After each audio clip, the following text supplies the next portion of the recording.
Hello everybody, welcome to another video, and today I'm going to tell you why I truly believe the Dark Below is a new World of Warcraft expansion and not a Diablo 3 expansion.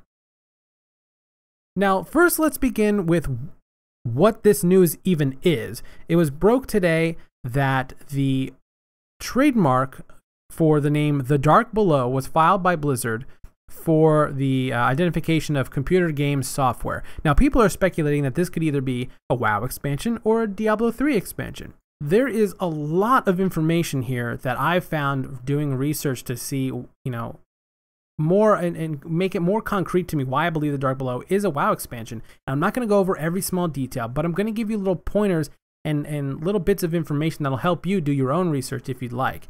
Now, first thing I'm going to mention is Azumat, who is the last boss in the Throne of the Tides instance during Cataclysm. He was titled Azumat, Fiend of the Dark Below. Now, the Dark Below is right there in the title already. Is it going to be an underwater expansion? No. But I do think how we're going to get there is through the ocean at some point. Now, why do I think that it's actually going to be physically on Azeroth and not someplace else, like dealing with the Burning Legion itself? Is because that a quote from a Throne of Thunder boss, Raden, he's a heroic only boss. He says, "But there is a yawning chasm of darkness beneath you mortals, vast, endless, and all-consuming. I do not believe that you can correct this doomed course." He is literally saying that there is physically something beneath us that is all-consuming, dark. First of all, he says darkness beneath you, which is the Dark Below. But he's saying that there is something down there that is not good and is directly below us, and we have no idea. To go further into this, there is an item called the Puzzle Box of Yogg-Saron. Now, when you use this item, it will whisper to you a bunch of stuff, but I'll only go over a couple things. Like the first one, at the bottom of the ocean, even light must die. So it says there's no sharp distinction between the real and the unreal. Even death may die. It also mentions how the void sucks at your soul. It is content to feast slowly. The drowned god's heart is black ice. It says things like, have you had the dream again? A black goat with 7 eyes that watches from the outside. In the sunken city, he lays dreaming. Also, it mentions dreaming a lot. It also mentions something called the land of Nyalotha, which I don't know what it is, but people are also speculating that that might be the Emerald Dream, because it says, in the sleeping city of Nyalotha walk only mad things, which could be the people who have been affected by the Emerald Dream. It's a city of old, terrible, unnumbered crimes. So, I mean, it's very feasible that this could have a tie-in to the Emerald Dream itself. I'm not saying that you're going to get the Emerald Dream, or it is that what the expansion is, but there can be tie-ins where there could be parts of it, at some point in the life of the expansion itself. Now, people are also saying, when they mention this drowned god, who's the drowned god? Well, the drowned god, people are saying, is Enzoth.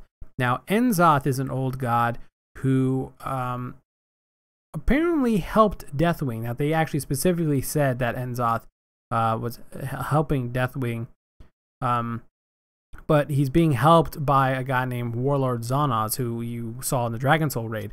But Warlord Zonaz is Enzoth's minion. So it all can tie into a lot of different things, and there's tons of stuff. We talk about the Rift of Aln, or the Rift of Aln, A-L-N, which is like a rift that's supposedly located in the deep within the Emerald Dream, and that this rift bleeds into the Twisting Nether and the Dark Beyond, which means that it will essentially, in this rift, can be connected and push things through Twisting Nether, which is its own astral plane, more metaphysical state of existence, and the Great Dark Beyond, which is space for Azeroth, which is where planets and it's actually called the material plane, where like our characters and things like that reside. So there's a ton of stuff that it can actually go to and tie into here. Now, I know not everybody is a fan of the lore of Warcraft, and I'm not really that much of a reader of the lore and things like that. I find it interesting, but I wanted to do the research before I decided to make a video and stand behind what I'm saying. Now, here is some hard information that has to do with Blizzard's trademark filing patterns and how they coincide with BlizzCon announcements. Back in May of 2005, Blizzard filed for the trademark for the Burning Crusade. In October of this same year, Blizzard announced the Burning Crusade as the next WoW expansion. Now again, in July of 2007, Blizzard filed the trademark for Wrath of the Lich King. And they announced Wrath of the Lich King as the next WoW expansion in that following August of the same year. June 2009, Blizzard filed the trademark for Cataclysm, and BlizzCon was held in August of that year, where they announced that Cataclysm was indeed the next expansion. Mists of Pandaria filed in July of 2011, and they announced it at BlizzCon in October of that same year. So here we are now, August, and Blizzard files for a trademark for the Dark Below. Well, it could literally be for anything. We do know it's definitely for a game. And BlizzCon is coming up. So is something like Gamescom, but they're not going to make an announcement for a new expansion for either of these games or something like that. They want you to come for their, BlizzCon. They don't want you to go to some smaller convention. I know Gamescom is a big one, but it's not, it's not for Blizzard.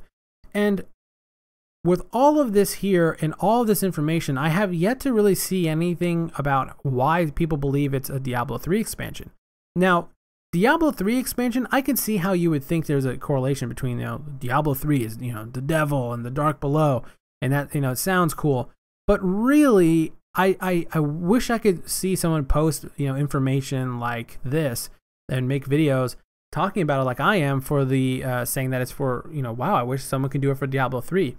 I just don't think it is for Diablo 3 because it would be really odd and it would really make a really disjointed kind of player base for the game, considering they're just releasing the game for the consoles.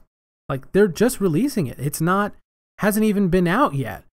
And people say, well, it's different. PC and consoles they're not the same thing. But do you really think Blizzard is going to say, all right, we're working on the new expansion, and it's taken us a year of Diablo 3 just to get onto consoles. Now we're going to make an expansion, and everything's going to probably be a year off. It's going to be really weird.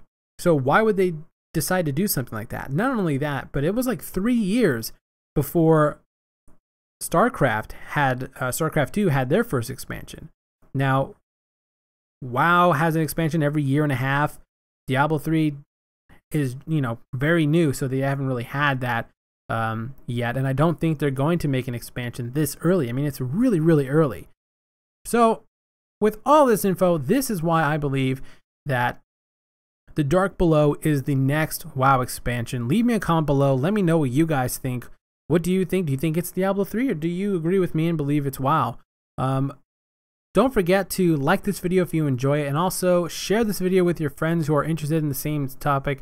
I love covering, the com before the new expansion and, all the new info and stuff like that. So definitely go ahead and subscribe to my channel if you're interested in staying up to date with the latest and breaking World of Warcraft expansion news, and also just general gaming news, because I like to follow that stuff as well. So anyway, thank you very much for watching, and I'll see you guys next time.